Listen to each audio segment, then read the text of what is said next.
Tuesday, June 3rd, 2014. Oh my goodness, the month of May was super fast.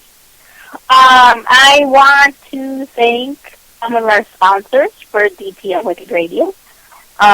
We have Rolling Hills Asylum, which I was there last Saturday with several other DTM Wicked Radio people. Amazing place. Fort William Henry and the Coach Caring Center. Tonight, my guest is Steve Clark. Steve, are you there? Hello? Oh, I'm here. How are you? Good. How are you? I am feeling a little bit under the weather, but I'm super excited to be on your show. So I was honored when you asked me to come on. So now you are part of our feature, The Men in the Paranormal, because even though this is the Sisterhood of Women in the Paranormal, some of my men friends in the paranormal said, "Hey, what about me? How come I'm not on this show?" Because it's Sisterhood of the Paranormal, that's why. That's right. So, Steve, tell us a little about you and your team. As everybody knows, my name is Steve Clark. I'm a father of 3, and I've had paranormal stuff happen to me since age 11.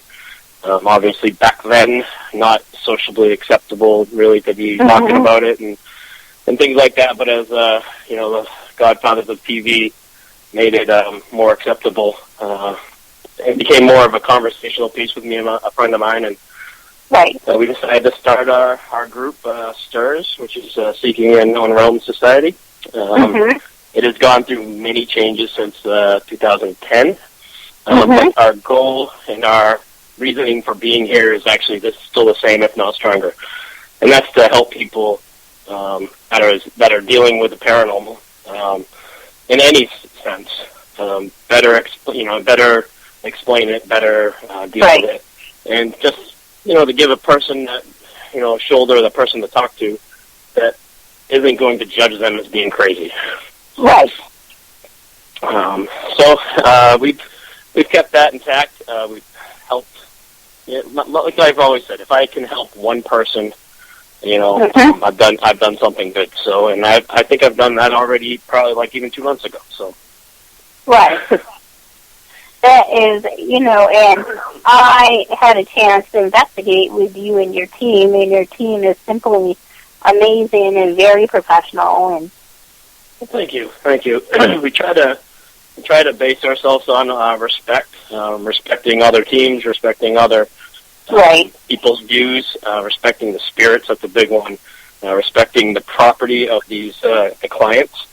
I mean, if you don't have respect, you have nothing in this field. And I've always tried to keep that. I've tried to keep myself out of the drama, as we know. Yes. And so far so good. And there is a lot of drama. I just want to say that there is so much drama in this field. And it's weird because if those people that create that drama would just take that same energy and put it into this field, it would be so much better. We would find a lot more answers. I don't have the energy. I don't know where people come up with the time because, we're go, go, go, go, go. And to be honest with you, I don't really have the time to worry about what another team is doing. Exactly. Or he said, she said, Right. And unfortunately, I was a victim of drama, and I may have lost friendship over it because of he said, she said kind of thing. So. Yeah. Well, it happens a lot. We've lost team members in the past, and the only thing I'm going to say about that is, they've had better opportunities, and, we wish them the best of luck. And it's true. This field's constantly changing, and if you're not changing with it, then, you're sort of behind the curveball, should we say. Right. So, I welcome change, and, things happen for a reason, and, I'm still going to move on with the team, and I think we're strong. So, as long as we carry on those core values that started when we started the group back in 2010, we're going on. So, right. Now, You also do a radio show. Tell us about your radio show. Back in, I believe it was July, one of my team members, Naomi, which I believe has been on your show, she actually approached me and said, what do you think about, doing a radio show? And I've actually dabbled in a little bit of radio. I worked for an AM station up here for a little bit. I wanted to be on, I wanted to be a radio DJ. And I said I would love it. So we ended up getting hooked up with Tiffany and DTM. And to be honest with you, when I first got into it, we were both extremely nervous. And you could actually tell Tiffany or ask Tiffany, because I think we were on the phone with her almost every day, hours on end. But our show's called Into the Unknown Realm. It's based off our group name, Seeking the Unknown Realm.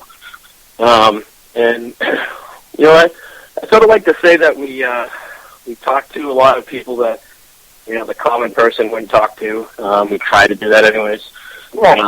And it's, what's interesting is we give the person that's a TV viewer of these shows the opportunity to chat in or call in and talk to, say the Brian Canos, and ask them questions, and to actually see these people not only from a television personality, but as a person.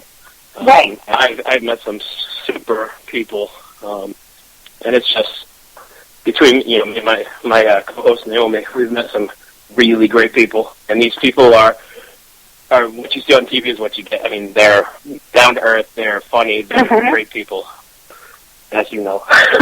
Sorry, I'm trying not to cough on the air. And honestly, what you see, the celebrities on TV are just regular people, Right. I just see them as a regular colleagues. I don't see them as these big celebrities, like people make them out to be. I just see them as colleagues. That's what I see them as. Well, it actually blew me away the first day I ever met Joe Chen. It was the first, my first brush with fame, should we say.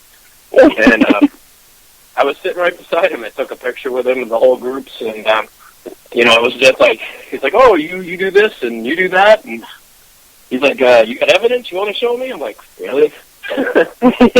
So I'm showing him some evidence that I had on a laptop, and he's like, this is amazing. I was like, you're Joe Chin.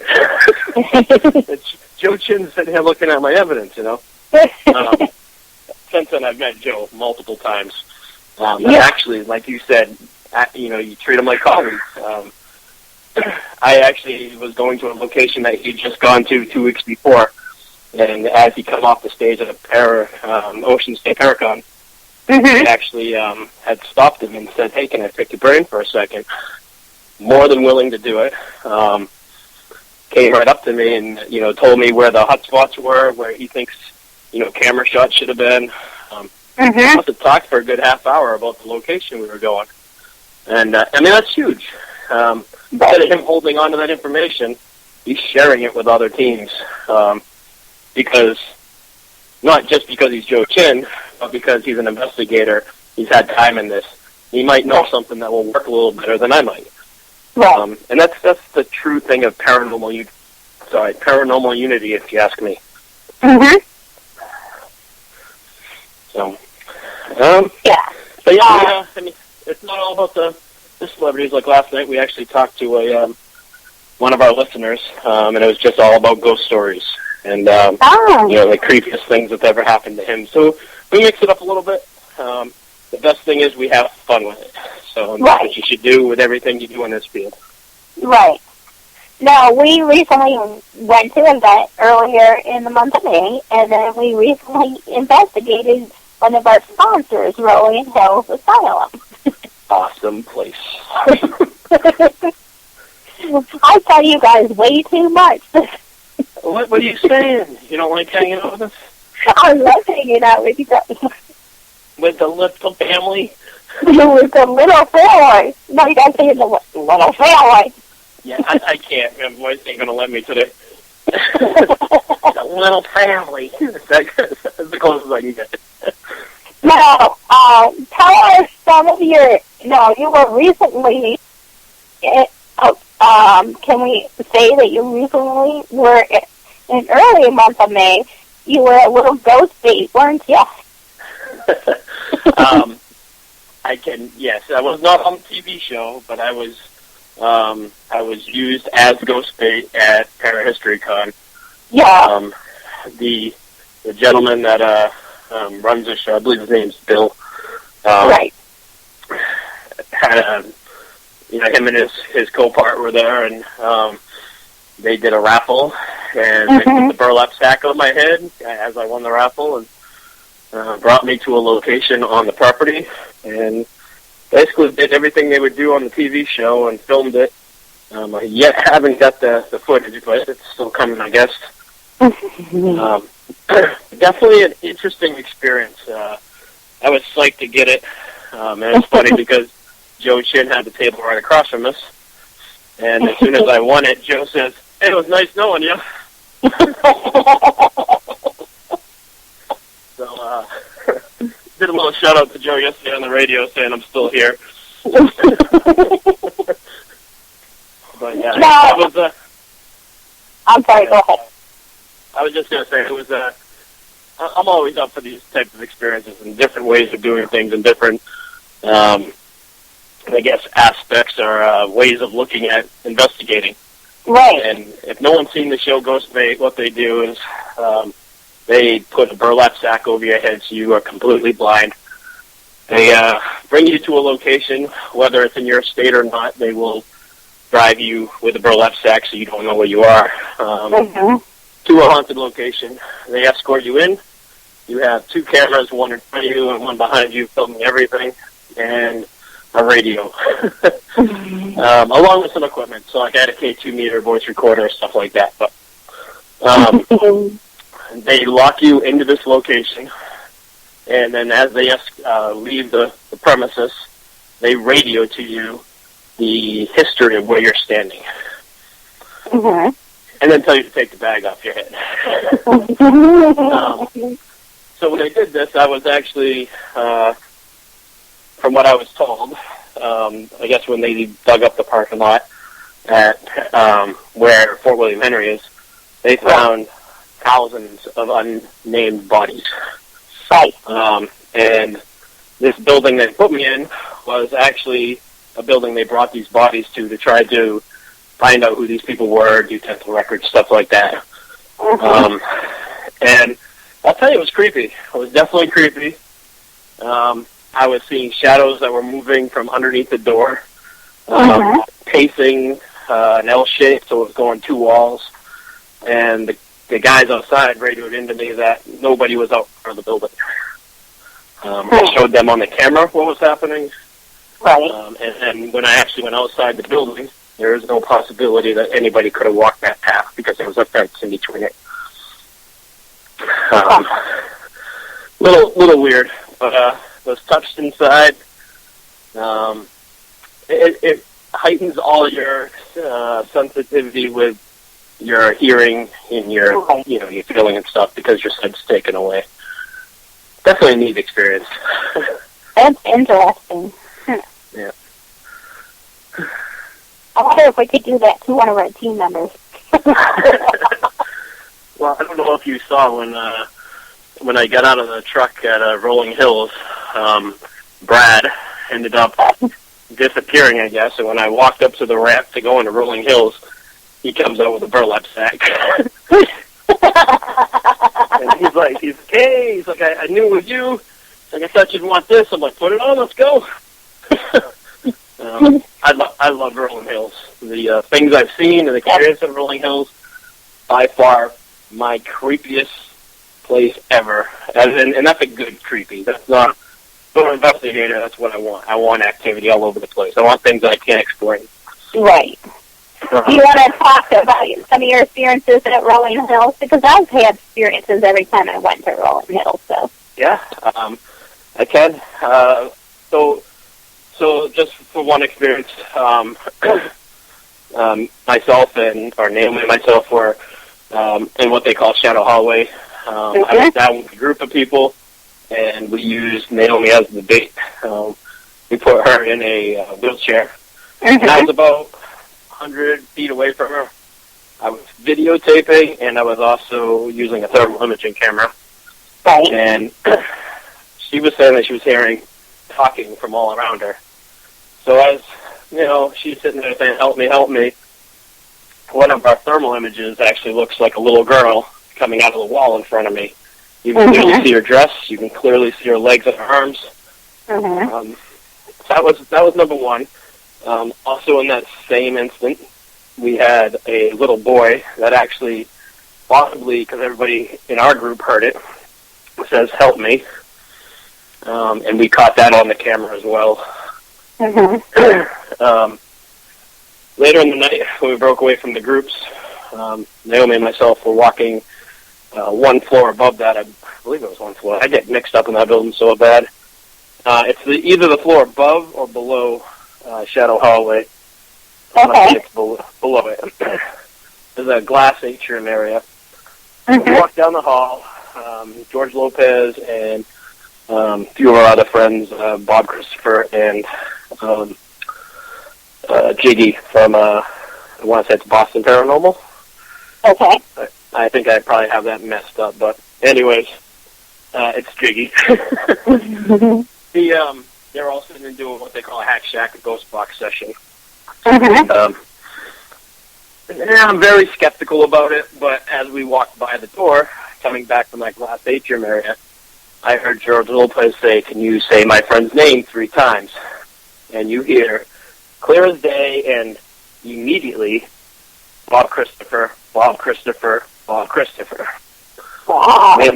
Me and Naomi are, right past the door, and we stop, we're like, wow. George Lopez sort of got taken back a little bit, and he's like, that was amazing.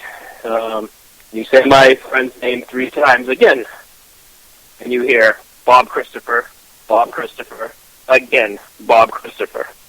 Wow. Through the spirit box, you actually heard the word again. And I'm not talking like it was hard to make out the word. It was the clearest I've ever heard someone's name said 6 times in a row. Wow. When I heard that, I said, no way. That's crazy, and I went to actually turn around to go into the room. Naomi and myself turned towards each other, and when our view got to the atrium area, the glass atrium area, a 6-foot shadow, that's about a 6-foot shadow, walked from the right side to the left side of that double set of doors, clearly across the hallway. And we're talking 3 doors away. So, in Rolling Hills, it's probably maybe 30 feet.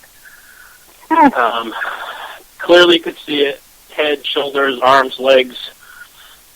Just a dark silhouette of a man that walked this double set of doors.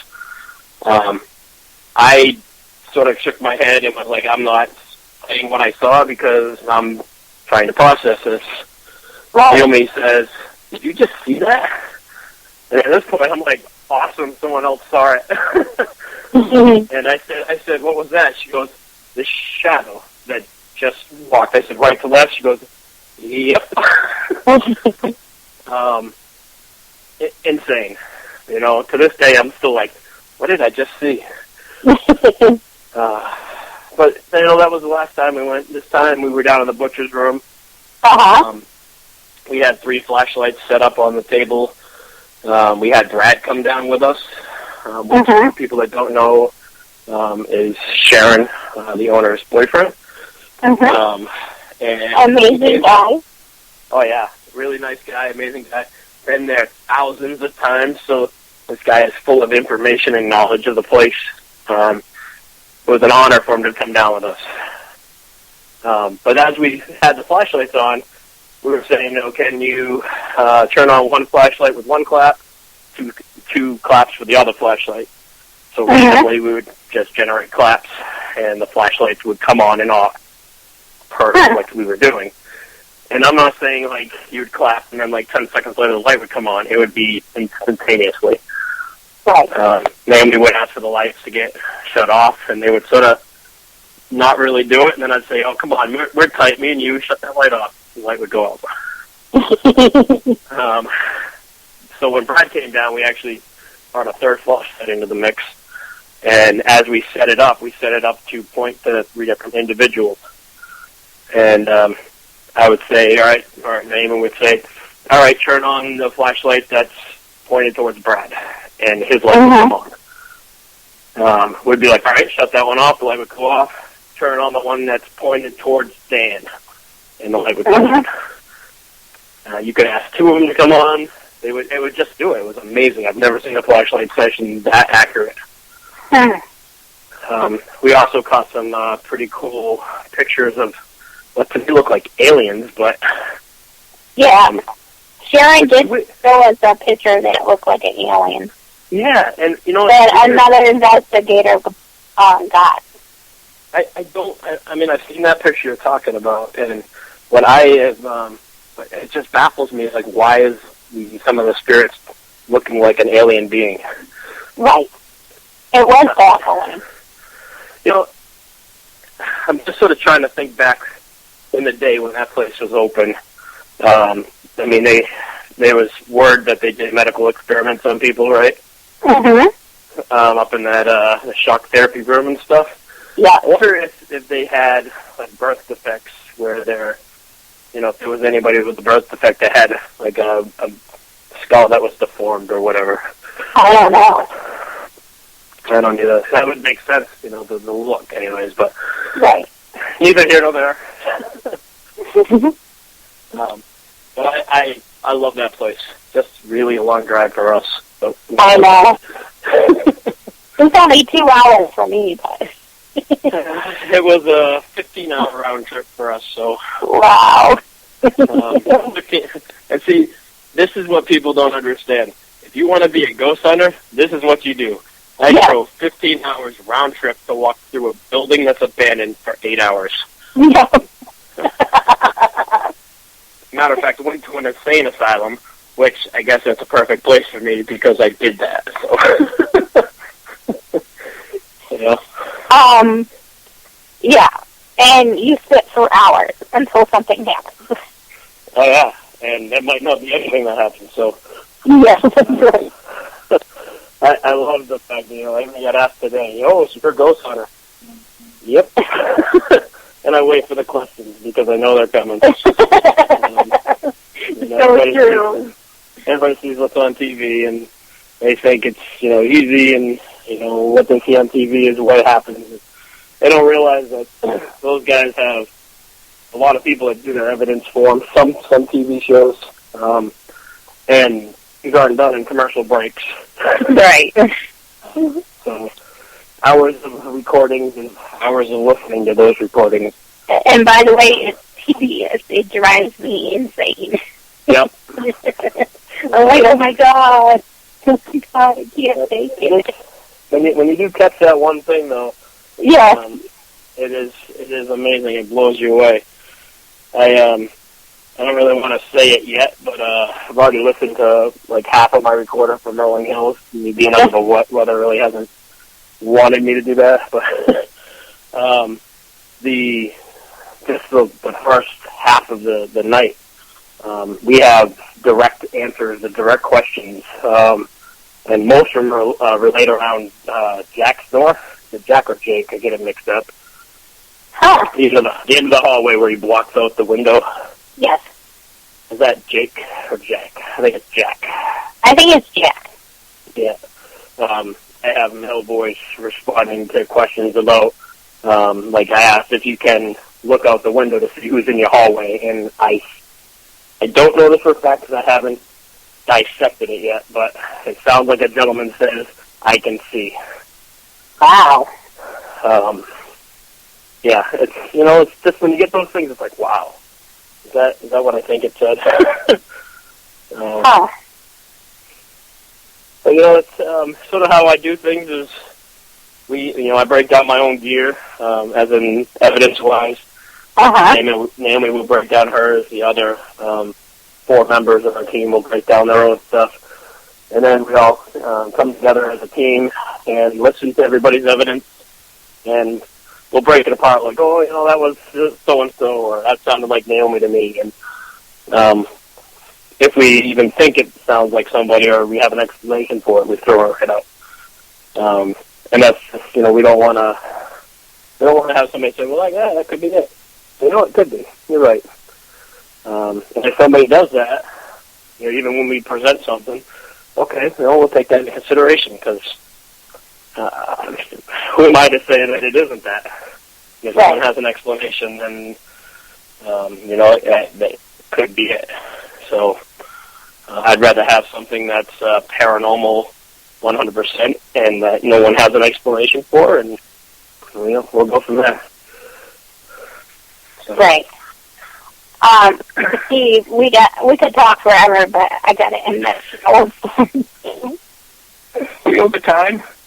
We're almost over time. Oh, it was my pleasure to be on your show. It was my pleasure to have you. It was awesome. I hope you have all your questions you wanted to ask me answered, though.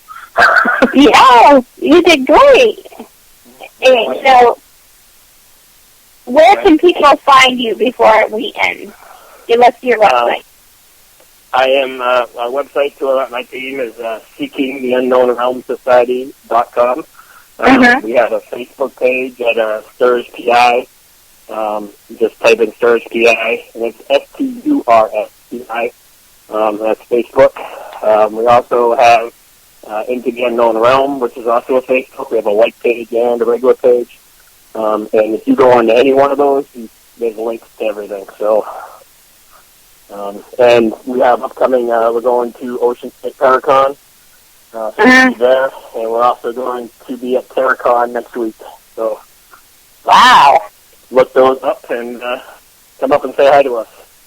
We'll either be wearing the STURS shirts, which are polo shirts, or we'll be wearing VTM Wicked Radio shirts.